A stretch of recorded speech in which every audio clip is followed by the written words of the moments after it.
വിനോദസഞ്ചാരികൾക്ക് കായലിന് കുറുകെയുള്ള മനോഹര യാത്ര സമ്മാനിക്കാൻ കാത്തിരിക്കുകയാണ് ആലപ്പുഴ പെരുമ്പളം പാലം.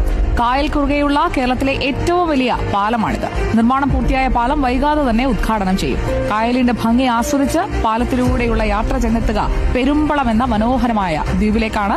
കേരളത്തിലെ ഏറ്റവും വലിയ ദ്വീപ് ഗ്രാമപഞ്ചായത്താണ് ആലപ്പുഴ ജില്ലയുടെ ഭാഗമായ പെരുമ്പളം. കോട്ടയം, എറണാകുളം, ആലപ്പുഴ ജില്ലകളിലെ വിവിധ ബോട്ട് ഫെയറുകളിൽ നിന്നും ജലഗതാഗത മാർഗം വഴി മാത്രമേ നമുക്കിപ്പോൾ പെരുമ്പളം ദ്വീപിലേക്ക് എത്തിച്ചേരാൻ കഴിയൂ. 6 ചതുരശ്ര കിലോമീറ്റർ വിസ്തൃതിയിൽ വ്യാപിച്ചു കിടക്കുന്ന ഈ ദ്വീപിൽ ഏകദേശം 10,000-ഓളം നിവാസികളുണ്ട്. മത്സ്യബന്ധനം, കക്കാവാരൽ, കയർ നിർമ്മാണം, കന്നുകാലികളെ വളർത്തൽ തുടങ്ങിയവയാണ് ഇവിടുത്തെ ജനങ്ങളുടെ പ്രധാന വരുമാന മാർഗം. ഈ ദ്വീപിൽ ജനവാസം ആരംഭിച്ച നാൾ മുതൽ ഇവിടുത്തുകാരുടെ ഏറ്റവും വലിയ ആഗ്രഹമായിരുന്നു ദ്വീപിനെ പുറംലോകവുമായി ബന്ധിപ്പിക്കുന്ന ഒരു പാലം വേണമെന്നുള്ളത്. നൂറ്റാണ്ടുകളായുള്ള പെരുമ്പളംകാരുടെ ആ സ്വപ്നം ഇപ്പോൾ സാക്ഷാത്കരിക്കപ്പെടുകയാണ്. 100 കോടി രൂപ മുടക്കി നമ്മുടെ സംസ്ഥാന സർക്കാർ കായലിന് കുറുകെയുള്ള കേരളത്തിലെ ഏറ്റവും വലിയ പാലം പെരുമ്പളം ദ്വീപിലേക്ക് നിർമ്മിച്ചുകൊണ്ടിരിക്കുകയാണ്. 1 കിലോമീറ്ററും 110 മീറ്ററുമാണ് ഈ പാലത്തിന്റെ നീളം. നൂറ്റാണ്ടുകളായി വലിയ യാത്രാ ദുരിതം അനുഭവിച്ച ജനതയാണ് പെരുമ്പളത്തേത്. അവർക്ക് ആശ്വാസമേകാൻ 10,000-ഓളം പേർ മാത്രം താമസിക്കുന്ന ഒരു ദ്വീപിലേക്ക് 100 കോടി രൂപ മുടക്കി ഈ പാലം നിർമ്മിക്കാനായിട്ട് തീരുമാനമെടുത്ത സംസ്ഥാന സർക്കാരിന് ഒരു ബിഗ് സല്യൂട്ട്.